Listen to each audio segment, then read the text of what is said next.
Hello everybody, this is Books of the Stock Market. How is everyone doing? As for me, I'm doing pretty well. I think the code is completely gone now and I could finally run in shorts. In today's video, we'll be looking at Palantir. I'm a little late on this ship as Wall Street bets were raving about this stock a few months back. Back in January, we saw Palantir shoot up almost 80% as Wall Street bets started to pile into the stock. Since then, the stock is back at the mid 20-day level and has been consolidating for a long time.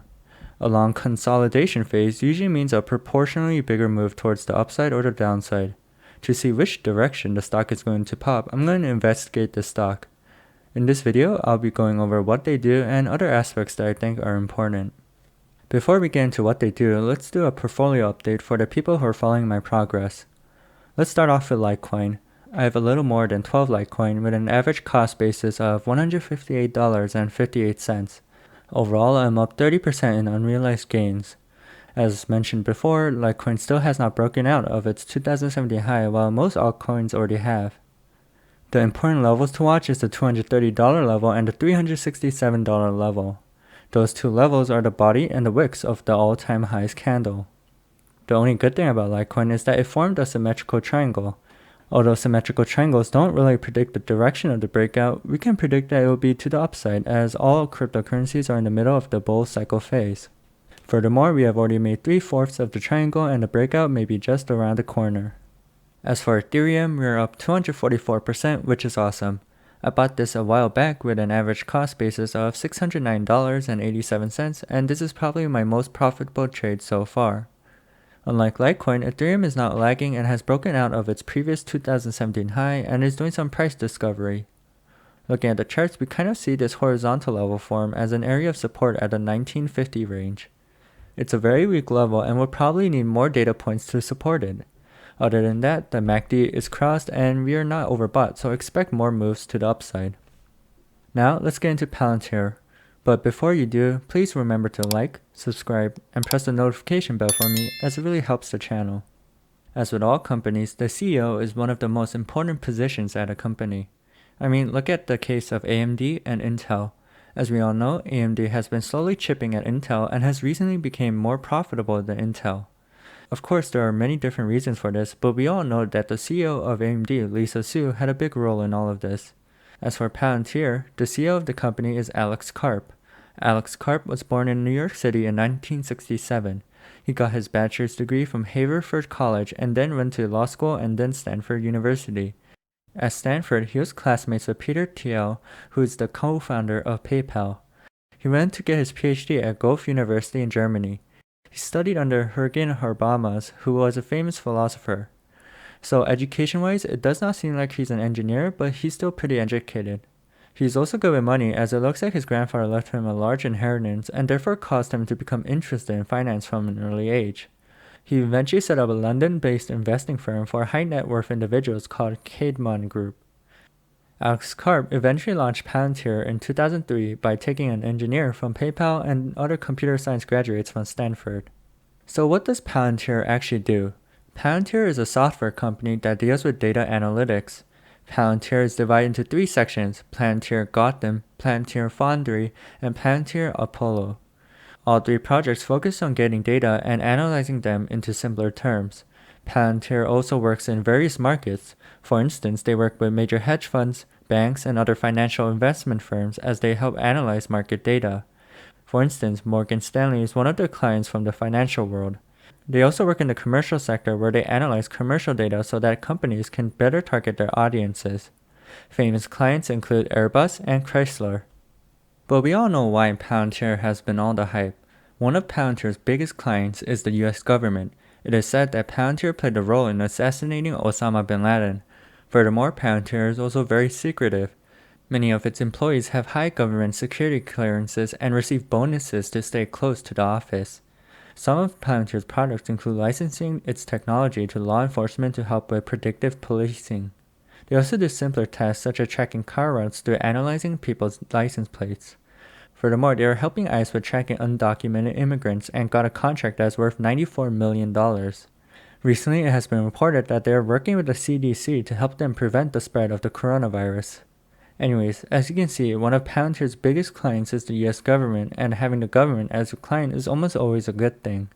Also, we can see that they work in all sorts of sectors, from ordinary marketing data all the way to military data analysis.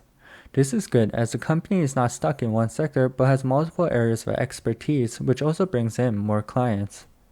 As for what Palantir is doing currently, we saw on Monday that Palantir just got a 5-year $89.9 million contract from the National Nuclear Security Administration. Specifically, Palantir will work for NNSA's Safety Analytics, Forecasting, and Evaluation Reporting Project, which is also known as SAFER. This project's mission is to manage nuclear security by allocating its human and financial resources appropriately. More specifically, it will integrate data so that NNSA will be able to draw up safety programs. It is reported that the program will track, trend, query, analyze, and visually assess safety metrics, which are all of Palantir's expertise.